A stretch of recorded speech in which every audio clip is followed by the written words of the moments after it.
Welcome children. आज हम chapter 4 structure of atom या परमाणु की संरचना ये चैप्टर शुरू कर रहे हैं। तो इसको शुरू करने से पहले हम थोड़ा सा रिवाइज करेंगे। पिछला चैप्टर हमने डाल्टन का परमाणु सिद्धांत पढ़ा था।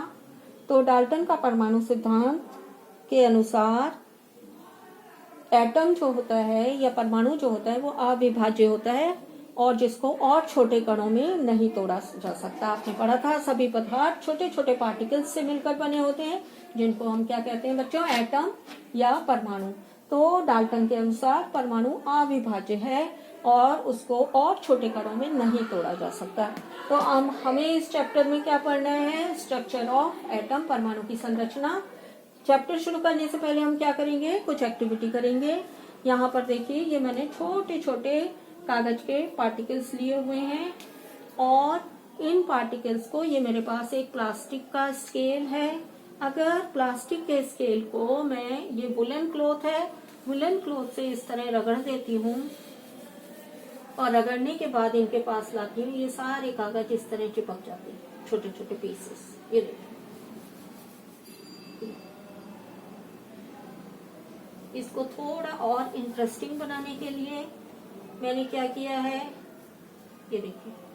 तो अगर मैं इससे बड़े वाले पीस इसके पास लेकर आती हूँ, जैसे यहाँ पर देखिए मैंने सांप जैसे स्ट्रक्चर काटे हुए हैं, ये मैंने टिश्यू पेपर के काटे हैं बच्चों। तो ये टिश्यू पेपर के सांप हैं और अब मैंने यहाँ पर इसको स्केल को वुलन क्लॉथ से रगड़ा है। तो क्या होता है, ये सांप जो हैं ये चिपक जाते हैं इस पर। ये देखिए,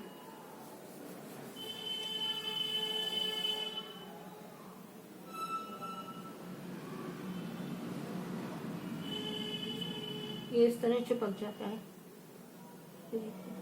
ये चिपक गया ना बच्चों, ये बिल्कुल मजेदार सांप है। इसी तरह आप टिश्यू पेपर की मछली भी काट सकते हैं।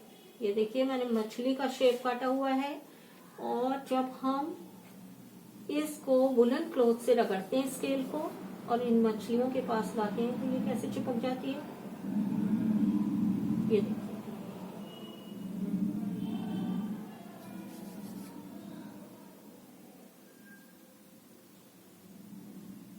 ये चिपकी हुई है। इस मछली को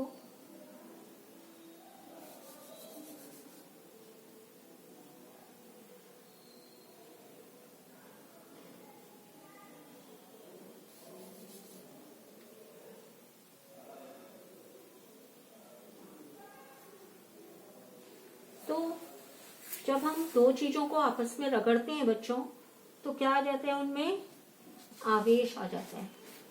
और जिन दो चीजों को हम रगड़ते हैं उनमें दो अपोजिट आवेश आ जाते हैं। यहाँ पर ये मेरे पास एक बैलून है, ये बैलून को, ये बोर्ड है मेरा। जब मैं बोर्ड पर लगाती हूँ इस तरह, तो क्या होता है, गिर जाता है ये। अभी मैं इसको अपने सूखे वाले बालों से रगड़ूंगी। तेल नहीं होना चाहिए बालों में, सूखे होने चाहिए। अब देखिए क्या होता है, ये चिपक गया। इसी तरह ये रहा मेरे पास एक और बैलून, इस पे भी हम ट्राई करेंगे। हम क्या कर रहे हैं, सूखे बालों से इसको थोड़ी बार रब किया है मैंने। ये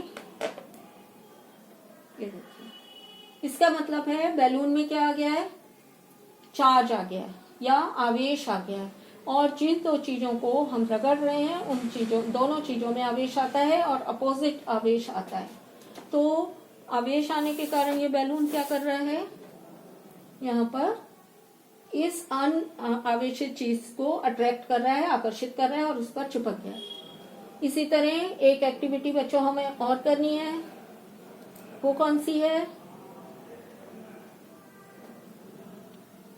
ये मेरे पास कट्टे की स्ट्रिप्स हैं, पतली पतली। कौन सी स्ट्रिप्स हैं, वो कट्टा जिसमें हम सामान लाते हैं बच्चों, उसमें से मैंने ये पतली पतली स्ट्रिप निकाली हुई है। ये आप भी निकाल सकते हैं इसको आराम से। जब मैं इसको हाथ से रब करती हूँ तो क्या होता है कि ये सारी जो लटकी हुई हैं ये सब दूर दूर भाग जाती हैं। ये देखिए, ये मैंने इसको हाथ से रगड़ा,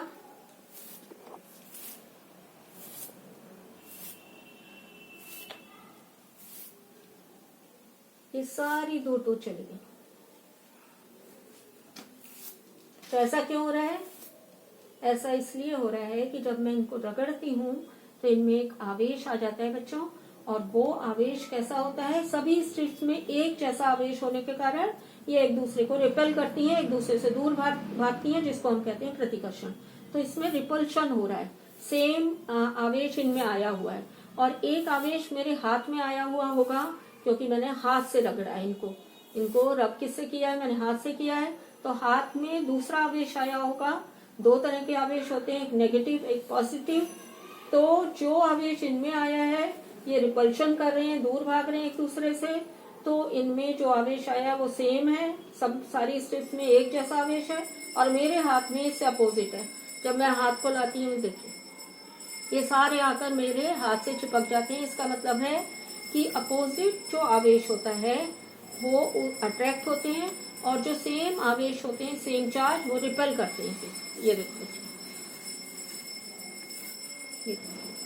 ये कितने दूर दूर है। अभी जैसे ही मैं हाथ इनके पास लाती हूँ तो क्या करेंगे, ये मेरे हाथ से सब आकर्षित हो जाएंगे। ये हो गए ना आकर्षित। अब मैं इनके पास बैलून लाके दिखाती हूँ आपको। ये रहा बैलून। अब मैं इसको यहाँ पर अपने बालों से रख लूंगी और इनके पास लाऊंगी। ये सारे दूर भाग रहे हैं।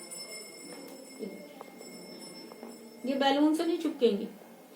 तो बैलून से क्यों नहीं चिपक रहे बच्चों? क्योंकि इनमें सेम चार्ज है। जो चार्ज बैलून में है वही चार्ज इसमें है। बैलून को मैं किससे रब कर रही हूँ? बाल से। तो बैलून में एक चार्ज है। जब मैं इसके पास लाती हूँ सारे दूर भागते हैं। ये बैलून से आके चिपकते नहीं है, तो सेम चार्ज है दोनों में। और जब भी मैं हाथ पास में लाऊंगी इनको तो ये हाथ से आके चिपक जाएंगे, क्योंकि हाथ और इन स्ट्रिप्स में अपोजिट चार्ज है।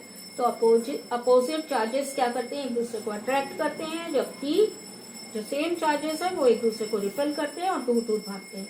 अब हमें रिपल्शन और अट्रैक्शन नहीं पढ़ना था, हमें पढ़ना है कि अगर डाल्टन के अकॉर्डिंग परमाणु अविभाज्य है या जिसको और छोटे कणों में तोड़ा नहीं जा सकता, तो ये चार्ज कहाँ से आया। आपको पता है सभी पदार्थ छोटे छोटे पार्टिकल्स से मिलकर बने हैं। ये पार्टिकल्स को हम क्या कहते हैं, एटम्स।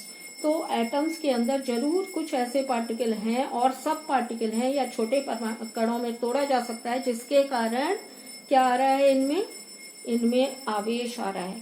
तो जो हमें परमाणु की संरचना पढ़नी है, परमाणु की संरचना हम शुरू करेंगे, उससे पहले हमें ये पता चल गया बच्चों कि दो चीजों को रगड़ने से अगर इनमें आवेश आ रहा है, इसका मतलब एटम के अंदर क्या है, आवेशित कण जरूर उपस्थित हैं। तो अगले चैप्टर में हम पार्टिकल्स के बारे में पढ़ेंगे जिनसे किसी एटम या परमाणु की संरचना होती है। Thanks for watching.